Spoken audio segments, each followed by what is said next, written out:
నుంచి 6 వచనాలు చదువుకుందాం. యెహోషువ గ్రంథము 22వ అధ్యాయం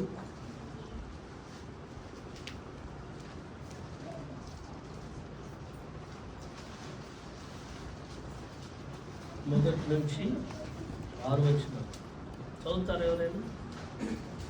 యెహోషువ రూబేనీయులను, గాదీయులను, మనష్షే అర్థ గోత్రపు వారిని పిలిపించి వారితో ఇట్లనెను: యెహోవా సేవకుడైన మోషే మీకు ఆజ్ఞాపించినదంతయు మీరు చేసి ఉన్నారు, మరియు నేను మీకు ఆజ్ఞాపించిన వాటన్నిటి విషయంలో నా మాట విని ఉన్నారు. బహుదినముల నుండి నేటి వరకు మీరు మీ సహోదరులను విడువక మీ దేవుడైన యెహోవా ఆజ్ఞ అనుసరించి నడిచి ఉన్నారు. ఇప్పుడు మీ దేవుడైన యెహోవా మీ సహోదరులతో చెప్పినట్లు వారికి నెమ్మది కలుగజేసి ఉన్నాడు. కాబట్టి మీరిప్పుడు యెహోవా సేవకుడైన మోషే యోర్దాను అవతల మీకు స్వాస్థ్యముగా ఇచ్చిన దేశంలో మీ నివాసులకు తిరిగి వెళ్ళుడి. అయితే మీ పూర్ణ హృదయముతోనూ మీ పూర్ణ ఆత్మతోనూ మీ దేవుడైన యెహోవాను ప్రేమించు, ఆయన మార్గములన్నిటిలో నడుచుకొనుచు, ఆయన ఆజ్ఞలను గైకొనుచు, ఆయనను హద్దుకొని ఆయనను సేవించుచు, యెహోవా సేవకుడైన మోషే మీకు ఆజ్ఞాపించిన ధర్మశాస్త్రమును అనుసరించి నడుచుకొనుడి. అతడు ఇలాగూ చెప్పిన తరువాత వారిని దీవించి వెళ్ళనంపగా వారు తమ నివాసంలోకి పోయిరి. దేవుడు పరిశుద్ధ లేఖనాలను మన వెనుకలను దీవించి ఆశీర్వదించునుగాక. ఆమేన్. పరిశుద్ధుడా, ప్రేమ కలిగిన తండ్రి, దయగలిగిన మా రక్షక, మీ పాదములకు వందనాలు, స్తుతులు, స్తోత్రములు చెల్లిస్తున్నాం.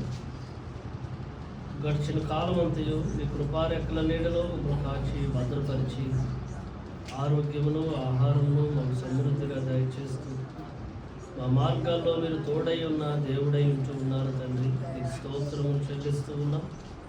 ఇప్పటి వరకు నిన్ను పాడి స్తుతించడానికి మా పట్ల మీరు చూపిన కృప కొరకై స్తోత్రములు. ఈ సమయం ముందు చదువుబడిన పరిశుద్ధ లేఖనాలను మీరు ఆశీర్వదించి దీవించి మాతో మాట్లాడుతుండగా శ్రద్ధ కలిగిన ఈ మాటలు సహాయం చేయండి.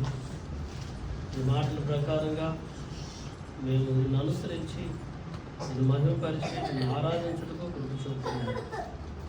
అల్పుడునైన నన్ను నీ కృపలో జ్ఞాపకం చేసుకోవాలని యేసు పరిశుద్ధ నామములో ప్రార్థిస్తున్నాను పరమ తండ్రి. హల్లెలూయా. కొద్ది నిమిషాలు దేవుని మాటలు మనం విందాం. ప్రియులారా, దేవుని వాక్యాన్ని 5వ వచనంలో ఉన్న మాటను మరలా నేను చదువుతాను. అయితే మీ పూర్ణ హృదయముతోనూ మీ పూర్ణ ఆత్మతోనూ మీ దేవుడైన యెహోవాను ప్రేమించుచు, ఆయన మార్గములన్నిటిలో నడుచుకొనుచు, ఆయన ఆజ్ఞలను గైకొనుచు, ఆయనను హత్తుకొని ఆయనను సేవించుచు, యెహోవా సేవకుడైన మోషే మీకు ఆజ్ఞాపించిన ధర్మమును ధర్మశాస్త్రమును అనుసరించి నడుచుకొనుడి. ఈ మాటలు మరి ప్రియులారా, ఇశ్రాయేలీయులతో మరి దేవుడు తెలియజేస్తున్నటువంటి మాటలు.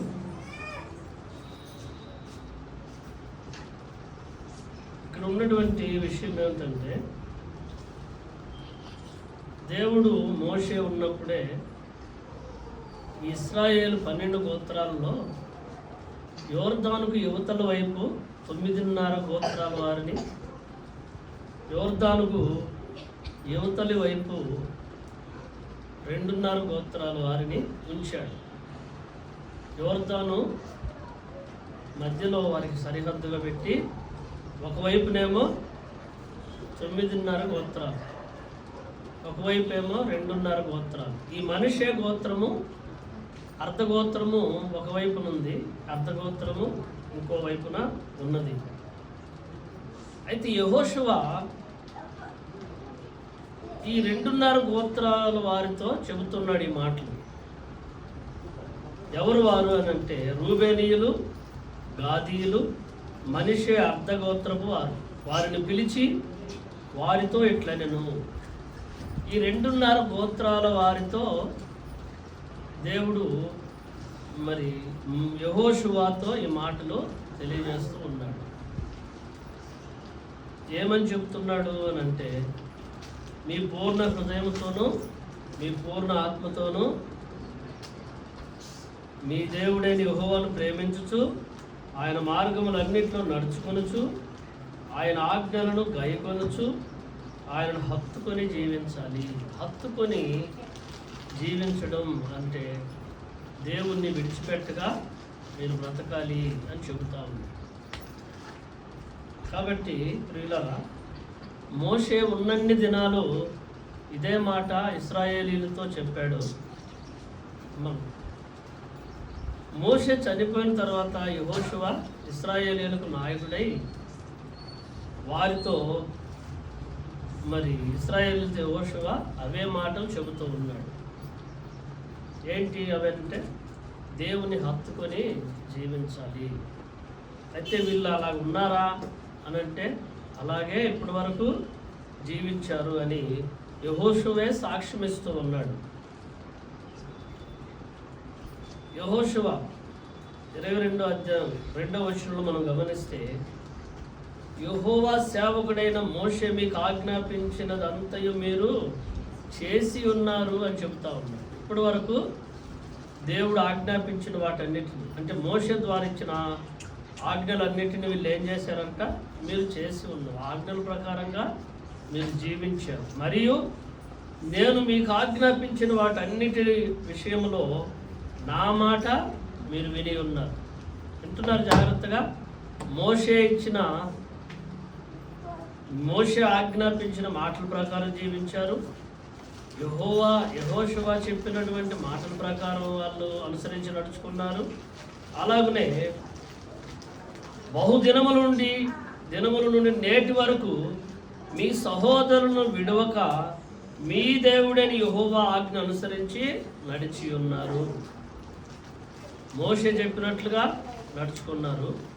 యెహోషువ చెప్పినట్లుగా నడుచుకున్నారు. దేవుడు ఇచ్చినటువంటి ఆజ్ఞల ప్రకారంగా వాళ్ళు జీవించారు. కాబట్టి మరి ఇలా జీవించిన వాళ్ళతో ఎందుకు మరలా యెహోషువ జ్ఞాపకం చేస్తూ ఉన్నాడు? ఎందుకు అనంటే హత్తుకొని జీవించాలి. దేవుణ్ణి విడిచిపెట్టకుండా ఇప్పటి వరకు మీరు ఎలా జీవించారో ఇక ముందు కూడా మీరు ఇలాగే జీవించాలి. దేవుణ్ణి విడిచిపెట్టకుండా మీరు జీవించాలి అని చెబుతూ ఉన్నాడు. ఎందుకనంటే ప్రియులారా, ఇదిగో మరి మీ సహోదరుల దగ్గరికి మీరు వెళుతూ ఉన్నారు. ఈ 2.5 గోత్రాల వారిని ఈ 9.5 గోత్రాలు నివసించే చోటికి పంపిస్తున్నాడు. మీరు కూడా దేవుడు మీకు ఇచ్చినటువంటి ఆ స్థలంలో మీరు కూడా వెళ్ళి నివసించండి. దేవుడు ఆ 9.5 గోత్రముల వారికి ఇచ్చినటువంటి స్థలంలో మీకు కూడా దేవుడు ఏర్పాటు చేసినటువంటి ఆ స్వాస్థ్యాన్ని మీరు కూడా మరి అక్కడ అనుభవించండి. అక్కడ మీరు మరి వారితో పాటు నివసించండి అని చెబుతా ఉన్నాడు. అయితే వారిని వాళ్ళకి సెండ్ ఆఫ్ ఇస్తూ ఉన్నాడు. వారిని పంపిస్తూ ప్రియులరా వారికి మరలా జ్ఞాపకం చేస్తూ ఉన్నాడు. ఇప్పటి వరకు మోషే చెప్పిన మాట విన్నారు, నేను చెప్పిన మాట ప్రకారం జీవించారు. అలాగనే దేవుని ఆజ్ఞల ప్రకారం కూడా బ్రతికారు. ఇక ముందు కూడా అలాగే జీవించండి అంటున్నాడు. కాబట్టి ప్రియులరా, ఎందుకు మరి యెహోషువ పదే జ్ఞాపకం చేస్తున్నాడంటే, చాలాసార్లు మనిషి యొక్క వ్యక్తిత్వం మారిపోతూ ఉంటుంది. స్థలాలను బట్టి, పొలాలను బట్టి, పరిస్థితులను బట్టి మరి చాలాసార్లు మన వ్యక్తిత్వం మారిపోతూ ఉంటుంది. మనకి దేవుడు అనుగ్రహించే వాటిని బట్టి వ్యక్తిత్వం మారిపోతూ ఉంటుంది. తినే ఆహారాన్ని బట్టి వ్యక్తిత్వం మారిపోతూ ఉంటుంది. మన చుట్టూ ఉన్నవారిని బట్టి వ్యక్తిత్వం మారిపోతూ ఉంటుంది. ఎందుకనంటే మనిషి వ్యక్తిత్వం మరి మారడం మనం చూస్తున్నాం కనుక అలాగున మనము చెప్పగలుగుతాం. కాబట్టి ప్రియులారా, అందుకనే ఆగూరు ఏమని ప్రార్థన చేశాడు? ప్రభువా, ఐశ్వర్యమునైనను పేదరికమునైనను నాకొద్దు, నాకు ఇవ్వద్దు. ఎందుకనంటే ఐశ్వర్యం ఎక్కువైతే యెహోవా ఎవడని నేను అంటానేమో భయం అన్నమాట, గర్విస్తానేమో అన్నాడు.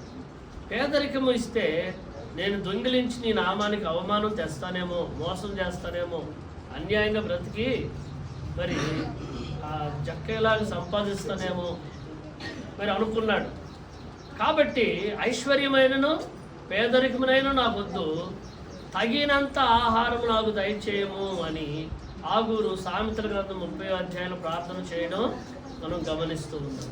కాబట్టి ప్రియులారా, ఐశ్వర్యాన్ని బట్టి, ఆహారాన్ని బట్టి, చుట్టూ ఉన్న పరిస్థితులను బట్టి, మనుషులను బట్టి చాలాసార్లు వ్యక్తిత్వాలు మారిపోతూ ఉంటాయి.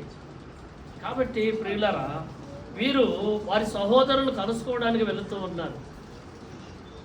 అక్కడున్న మనుషులను బట్టి కానీ, అక్కడ మీకు కలిగిన సంతోషాన్ని బట్టి కానీ దేవుణ్ణి విడిచిపెట్టక నీవు దేవుణ్ణి హత్తుకొని జీవించాలి అని చెబుతూ ఉన్నాడు. కాబట్టి ప్రియులారా, మనం కూడా మరి చాలా చోట్ల మన వ్యక్తిత్వాన్ని మార్చుకొని జీవిస్తూ ఉంటాం. అక్కడ పరిస్థితులు కావచ్చు, మరి మనుషులు కావచ్చు, మరి చాలాసార్లు దేవుని సన్నిధిలో మనము రక్షించబడిన విశ్వాసం అనే విషయాన్ని మర్చిపోయి మనం క్రైస్తవులు కాదన్నట్టే జీవిస్తూ ఉంటాం. అలా జీవించడం మన ఆధ్యాత్మిక జీవితానికి మంచిది కాదు. కాబట్టి దేవుణ్ణి హత్తుకొని జీవించాలి అని అంటే మనం జ్ఞాపకం చేసుకోవాల్సింది ఏమిటంటే దేవుని యొక్క వాక్యాన్ని మనం జ్ఞాపకం చేసుకోవాలి. కాబట్టి ప్రియులారా, యెహోషువ వారిని పంపిస్తూ ఇప్పటి వరకు మోషే మాట విన్నారు, నా మాట విన్నారు, దేవుని ఆజ్ఞల ప్రకారంగా మీరు జీవించారు. మరి ఇప్పుడు కూడా మీరు వెళ్ళిన దగ్గర నుంచి దాన్ని కంటిన్యూ చేయాలి. ఇప్పుడు వరకు మీరు ఎలాగైతే జీవించారో దేవుని ఆజ్ఞల ప్రకారంగా, మోషే చెప్పినట్లుగా, నేను మీకు చెప్పినట్లుగా ఇప్పటి వరకు ఎలాగైతే జీవించారో అలాగనే ఇక్కడ కూడా మీరు జీవించాలి అని చెబుతా ఉన్నాడు. కాబట్టి ప్రియులారా, దేవుని సన్నిధిలో ఎల్లప్పుడూ దేవుణ్ణి హత్తుకొని జీవించాలని దేవుడు సెలవిస్తూ ఉన్నాడు. కనుక అందుకనే వారికి మరి యెహోషువ జ్ఞాపకం చేస్తూ ఆ మాటలు చెబుతూ ఉన్నాడు. పూర్ణ హృదయంతోనూ పూర్ణ ఆత్మతోనూ మీ దేవుడైన యెహోవాను ప్రేమించుచు ఆయన మార్గములన్నిట్లో నడుచుకొనుచు ఆయన ఆజ్ఞలను గైకొనుచు ఆయనను హత్తుకొని ఆయనను సేవించుచు యెహోవా సేవకుడైన మోషే మీకు ఆజ్ఞాపించిన ధర్మమును ధర్మశాస్త్రమును అనుసరించి నడుచుకొనుడి అన్నాడు.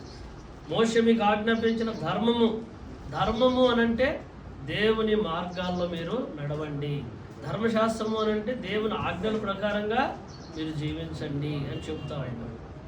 కాబట్టి మరి ప్రియులారా, ఇప్పటి వరకు యోర్దాను యువతల మీరు ఎలాగైతే పరిశుద్ధంగా దేవుని ఆజ్ఞలకు లోబడి మీరు జీవించారో, మరి దేవుని సేవకులైనటువంటి మోషే మాట, నా మాట మీరు విన్నారో, ఇక ముందు కూడా అలాగే జీవించండి అని చెబుతా ఉన్నాడు.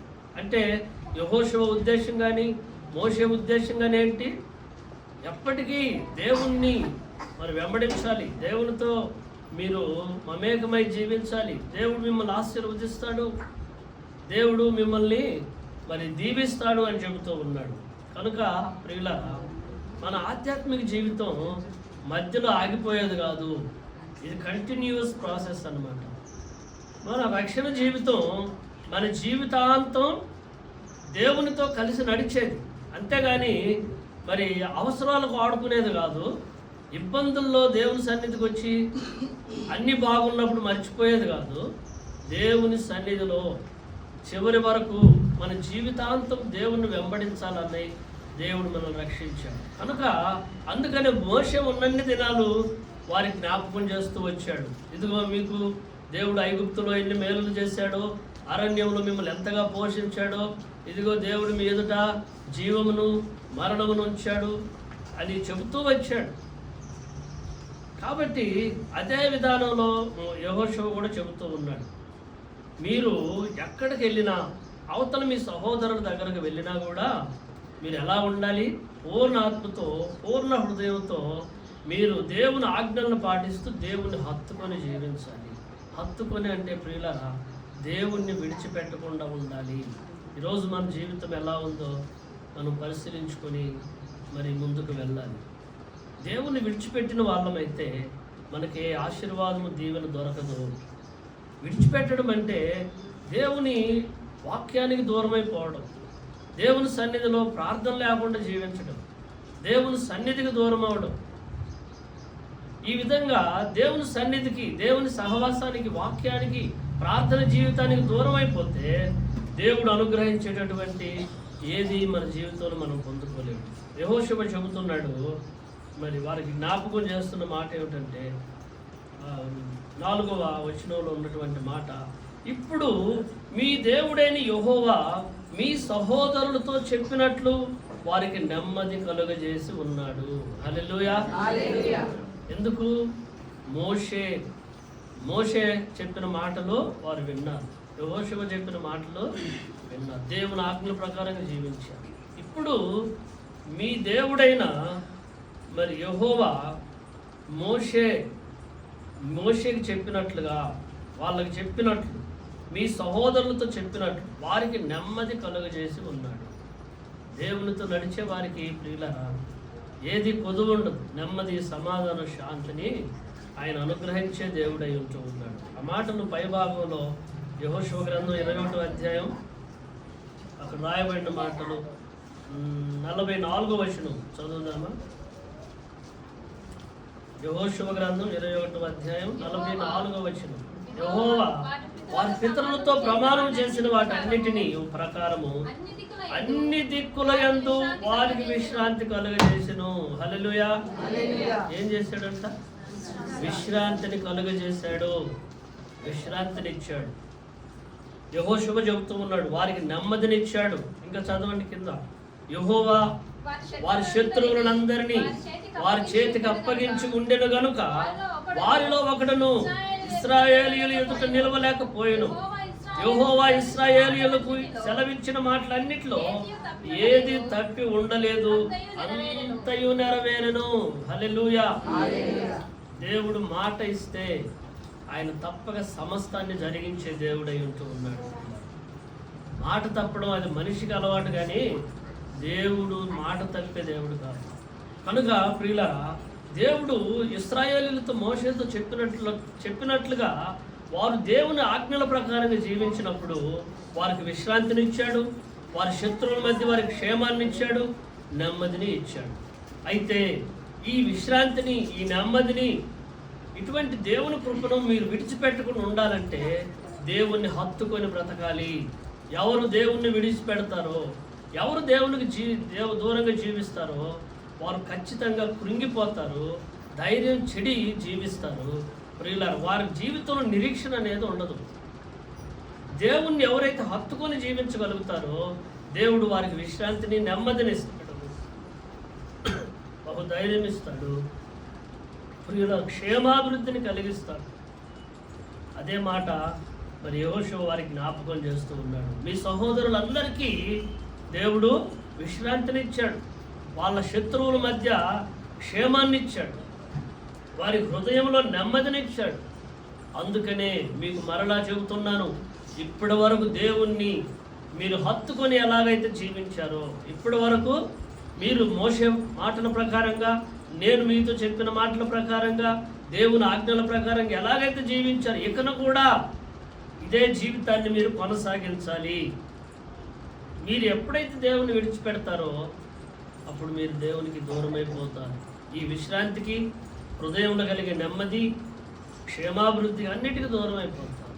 కనుక ప్రియులారా, ఈరోజు చాలామంది మరి దేవుని సన్నిధిలో పొందిన రక్షణను మనం జ్ఞాపకం చేసుకోకుండా దేవుని సన్నిధికి దూరమైపోయి నెమ్మది లేకుండా జీవిస్తుంది. వారి జీవితాలకు విశ్రాంతి లేదు, క్షేమాభివృద్ధి లేదు.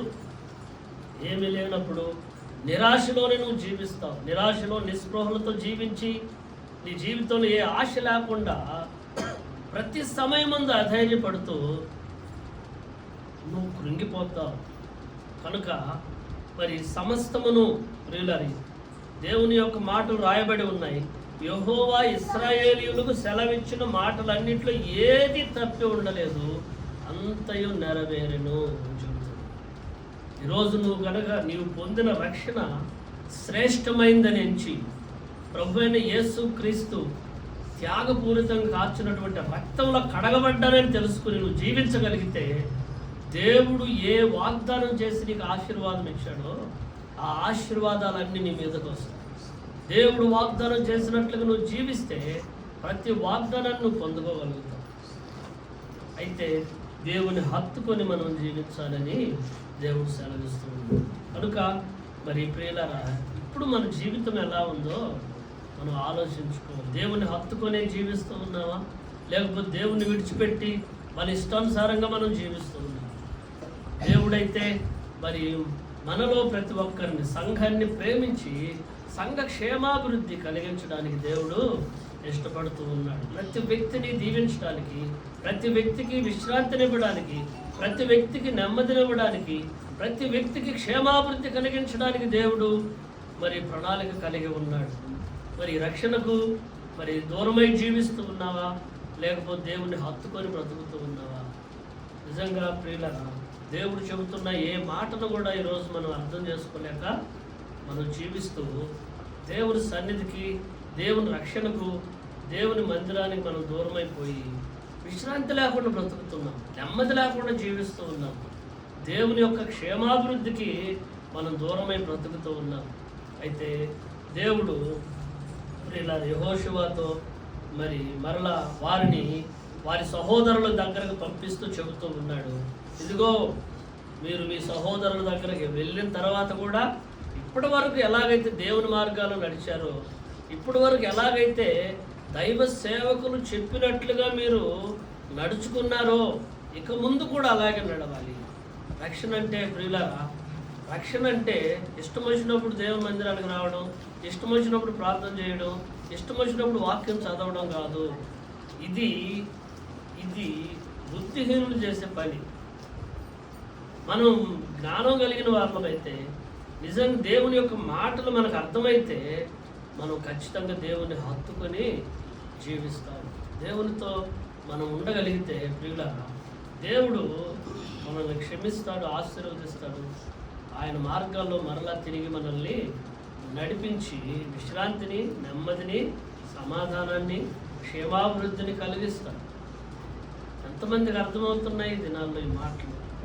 కనుక దేవుడి సన్నిధిలో ఆయన హత్తుకొని జీవించాలని వారికి జ్ఞాపకం చేస్తూ ఉన్నాడు.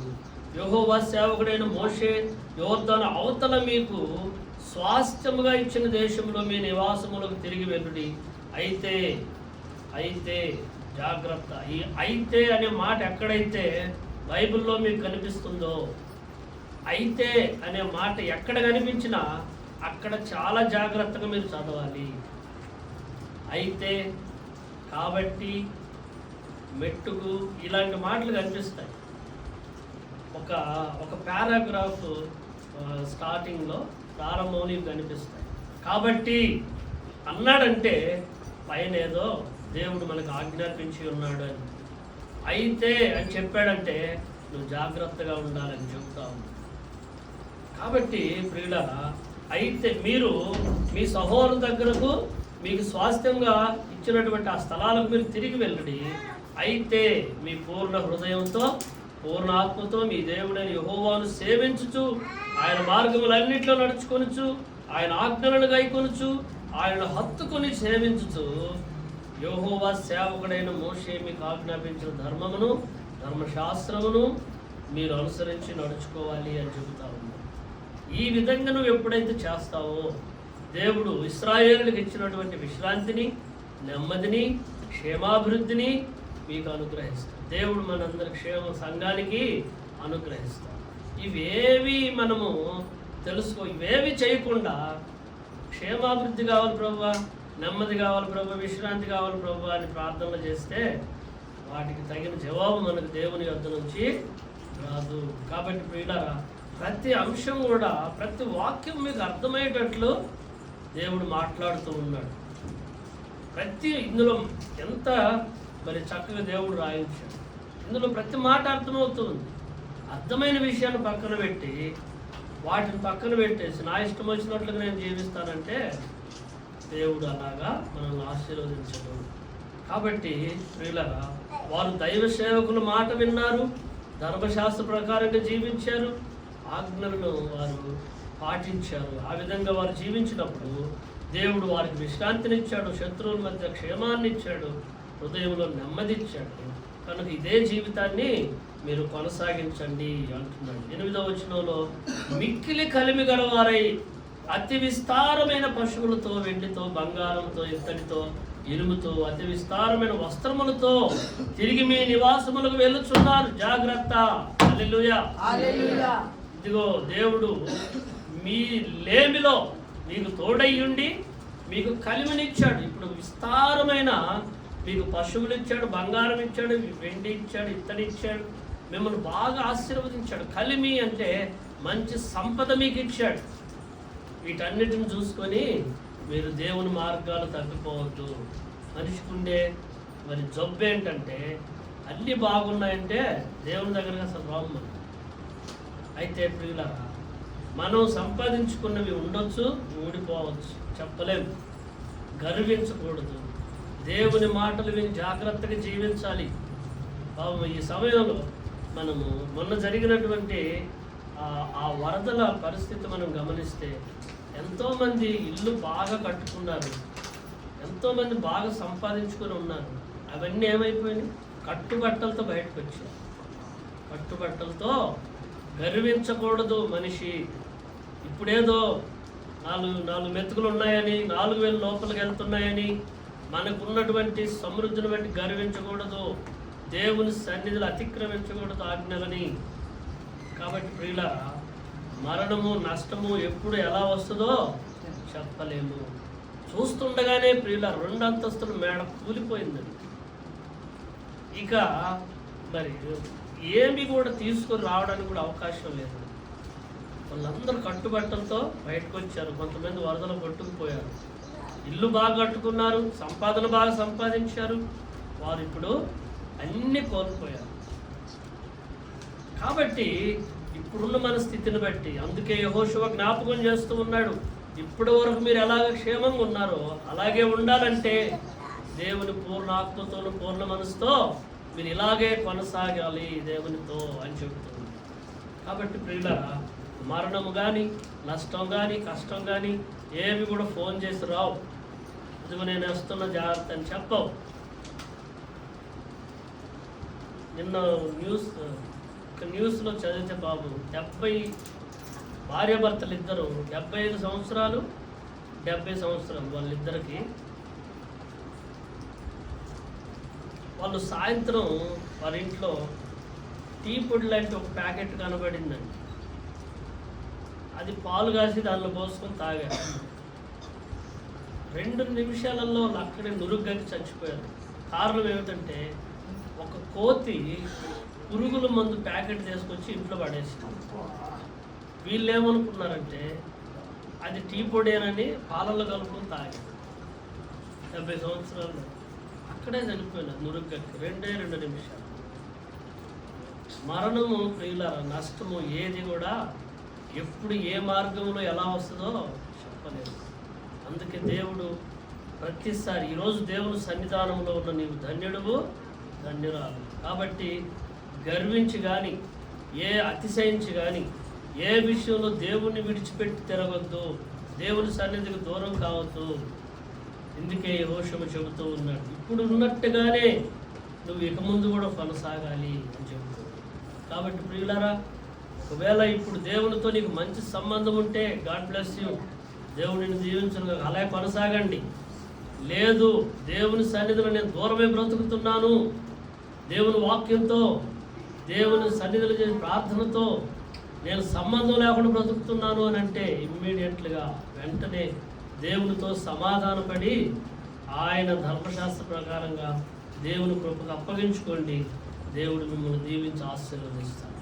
దేవుణ్ణి హత్తుకొని బ్రతకాలి, దేవుని విడిచిపెట్టకుండా జీవించొద్దు.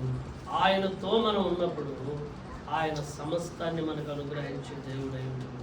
కాబట్టి ఇశ్రాయేలీలు మోషే మాట విన్నారు, యెహోషువ మాట విన్నారు, ధర్మశాస్త్ర ప్రకారంగా జీవించారు. కనుకనే దేవుడు వారికి విశ్రాంతినిచ్చాడు, నెమ్మదినిచ్చాడు, క్షేమాభివృద్ధిని ఇచ్చాడు. అలాగనే కలిమి మంచి సంపదను వాళ్ళకు అనుగ్రహించాడు. మనం కూడా దేవుని హత్తుకొని జీవించే దైవ సేవకుల మాట విని దేవుని వాక్యానికి లోబడి జీవించగలిగితే ప్రతి ఆశీర్వాదాన్ని దేవుడు మనకు అనుగ్రహిస్తాడు. మాటలు దేవుడు దీవించుగాక. అందరూ లేచుబడి 5 నిమిషాలు